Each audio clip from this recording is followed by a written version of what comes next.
En el siglo XX, Edmund Husserl, el padre de la fenomenología, identifica una crisis en la cultura moderna que consiste en un proceso de secularización que reemplaza la religión por la ciencia positivista, y ya que la ciencia positivista se declara metodológicamente incapaz de dar cuenta de los problemas fundamentales de la condición humana, de las preguntas existenciales que antaño eran tratadas por la religión y posteriormente por la filosofía, acontece una crisis en cuanto al sentido de la existencia, ya que al ocurrir el ocaso de la religión, la muerte de Dios, como lo expresa Nietzsche, no hay nada en esa secularización que reemplace la religión a la hora de tratar las preguntas fundamentales sobre el sentido de la vida, la relación sujeto-realidad, propósito de la existencia, cómo se debe interpretar la muerte, la ética, la moral. Todas estas cuestiones se salen del marco de referencia sumamente limitado de las ciencias exactas,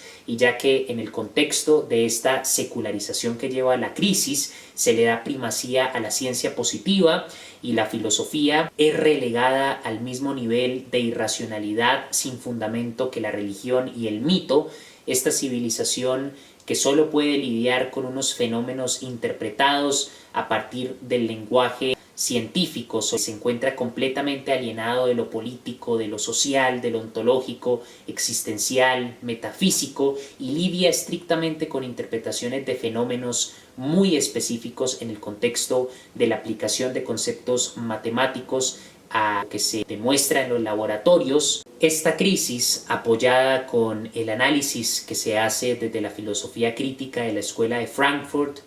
Horkheimer, Habermas, a propósito de la ciencia vista como técnica e ideología, instrumentalizada al modo de producción capitalista, concretamente a la industria de la guerra, las armas de destrucción masiva, a la industria de la obsolescencia programada, donde se fabrican mercancías diseñadas para dañarse en un cierto periodo de tiempo y generar ciclos de consumismo que al mismo tiempo causan un daño irreparable al medio ambiente, condenando la medicina al monopolio capitalista de las farmacéuticas, que les interesa más producir medicamentos no para curar, sino para generar consumismo y aumentar su capital. Es muy importante, frente a esta crisis de la ciencia deshumanizada, volver a la crítica del proyecto de la modernidad, particularmente expresado en la secularización ilustrada, que busca no solo liberar las sociedades del yugo dogmático de la religión, sino relegar todo aquel ingente conocimiento filosófico que no es científico en el sentido del positivismo, a una metafísica que, como argumenta Kant en la dialéctica trascendental de la crítica de la razón pura, conduce a los paralogismos, a las antinomias y finalmente al dogma. Lo que se busca mostrar en esta crítica a ese proyecto ilustrado de la secularización que busca reemplazar, entre comillas, la irracionalidad de la religión y la metafísica dogmática de la filosofía con la ciencia positiva, es que el fenómeno humano no se puede reducir únicamente a la comprensión científica de la realidad fenoménica, sino que el fenómeno humano abarca más allá de la sensibilidad y el entendimiento, más allá de la epistemología, más allá de las leyes naturales que rigen el mundo físico, se expresa en la interpretación de la realidad en función de la autoconciencia. El sujeto que se sabe mortal, que es autoconsciente, cuando sabe que es un individuo, entra en conflicto con la realidad a la que ha sido arrojado, como lo expresa Heidegger en esa noción de Geworfenheit. Y al ser arrojado a la existencia, al enfrentar la finitud de su ser, la muerte, necesita darle sentido a su existencia. La forma en la que ese sentido históricamente se ha expresado es la religión, el mito, la cultura, el arte, las ideologías. Y si la filosofía se reduce únicamente a la teoría del conocimiento, o únicamente, como quiere Kant, a una metafísica que ha emprendido el camino seguro de la ciencia, estudiando lo que el sujeto pone de sí a priori en el fenómeno como representación, es decir, mediante el estudio de las categorías trascendentales que hacen posible la sensibilidad y el entendimiento, y por lo tanto de la construcción del fenómeno como representación de la realidad en sí misma, que para Kant es incognoscible. Si la filosofía se reduce únicamente a las operaciones de la estética trascendental y la lógica trascendental,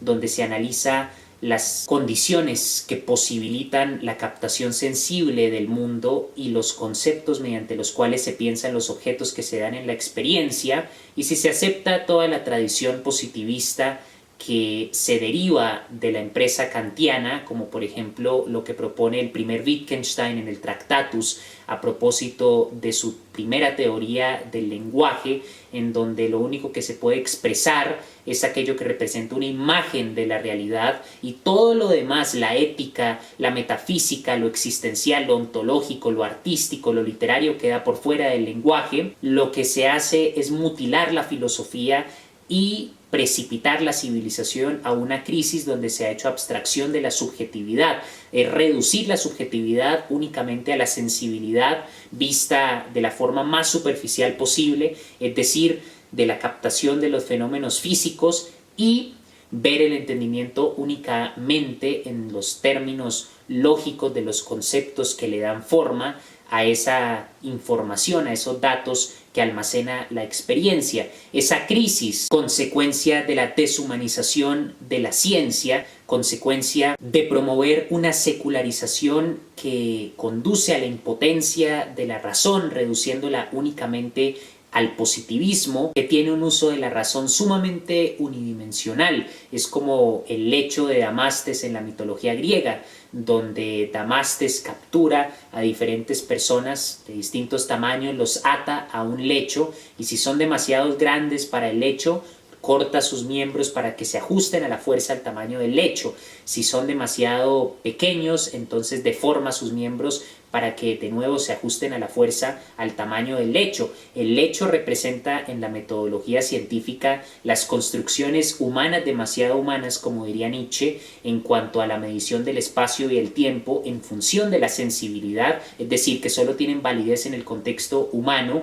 y ajustar lo que se capta mediante los diferentes instrumentos en el laboratorio a esos acuerdos, a esas construcciones anteriores que no son más que representaciones y no son más que horizontes interpretativos, pero que muchos científicos consideran como si fuese una verdad fuera del contexto humano. Reducir el pensamiento a ese tipo de racionalidad es lo que conduce a la crisis que enfrentamos hoy en día de una ciencia y una técnica deshumanizada, de una filosofía relegada a un segundo plano, de una sociedad que al no tener forma de tratar los conflictos existenciales con la muerte, la búsqueda por el sentido, por la plenitud, al no tener una comprensión del deseo, de la satisfacción desde el psicoanálisis, de no tener una comprensión de lo que ofrece el existencialismo de Sartre, de Albert Camus, a propósito de la reflexión de la vida, la muerte, el suicidio, el sentido de la existencia, al no tener un horizonte filosófico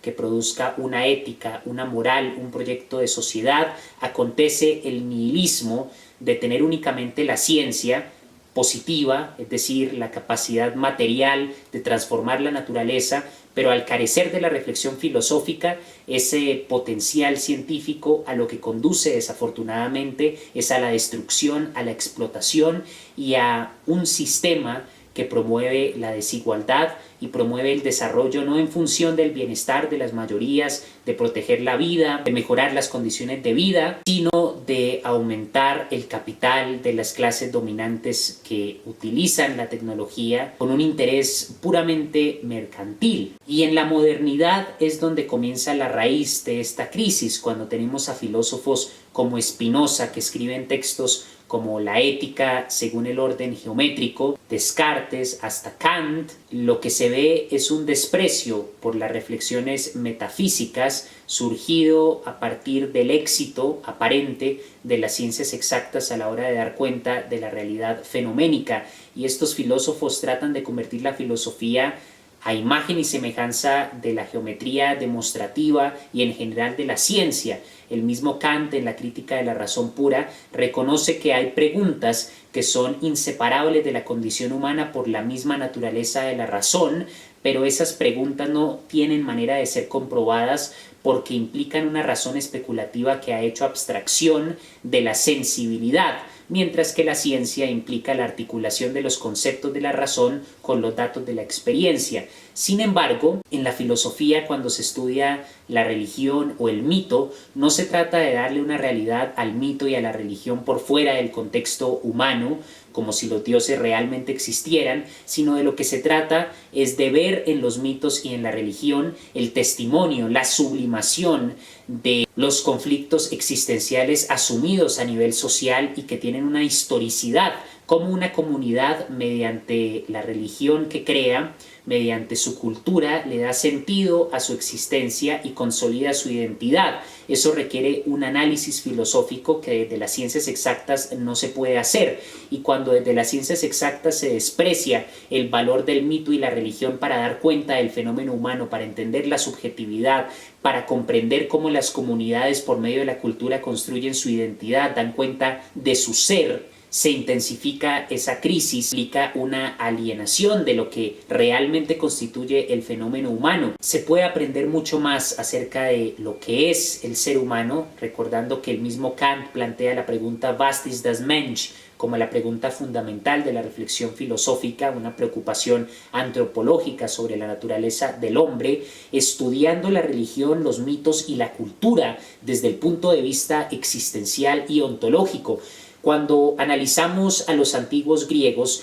y vemos los tipos de dioses que creaban, ¿qué nos dicen esos dioses sobre la concepción que tenían los griegos de la vida y la muerte? Eso es algo que explora Nietzsche en El nacimiento de la tragedia según el espíritu de la música. Claro, Nietzsche no creía en los dioses olímpicos, pero comprendía muy bien que esos dioses son la sublimación de la psicología colectiva de una comunidad que mediante lo simbólico y relatos que van más allá de la experiencia inmediata, construyen su ser. Esa tendencia de ir más allá de la experiencia inmediata para dar cuenta de la existencia, seguramente debido a la muerte, a la finitud del ser, es algo que exige que la metafísica vaya más allá de la experiencia, no dándole una realidad independiente del contexto humano a estas creencias religiosas, sino dando cuenta de lo que esas creencias religiosas permiten entender del fenómeno humano, de la subjetividad. Esa humanización de la ciencia mediante un diálogo extensivo con la filosofía también tiene una aplicación política y social, porque al tener un proyecto de civilización distinto que vaya en contra de los esquemas de explotación económica del capitalismo, desde la plusvalía absoluta hasta la plusvalía relativa, desde las crisis de superproducción hasta el uso instrumental de la ciencia para la industria de la guerra, permitirá un uso de la tecnología y de la ciencia comprometido con el bienestar humano, con unos ideales éticos concretos que pongan fin a la contaminación del medio ambiente, a la creación de armas de destrucción masiva, a las farmacéuticas que producen medicamentos no para curar sino para vender y enriquecerse. Todos estos problemas sociales y políticos están directamente conectados con el análisis filosófico de la ciencia, concretamente con el diagnóstico de su alienación de lo humano y de la crisis que ya se ha identificado desde muchos horizontes filosóficos, sea Husserl, sea Habermas. La crítica a ese nihilismo de una ciencia deshumanizada es abundante en la filosofía y constituye una labor intelectual fundamental, porque si no se cambia el modo de producción y la forma en la que en el marco del capitalismo se usa la ciencia, vamos a terminar destruyendo el planeta.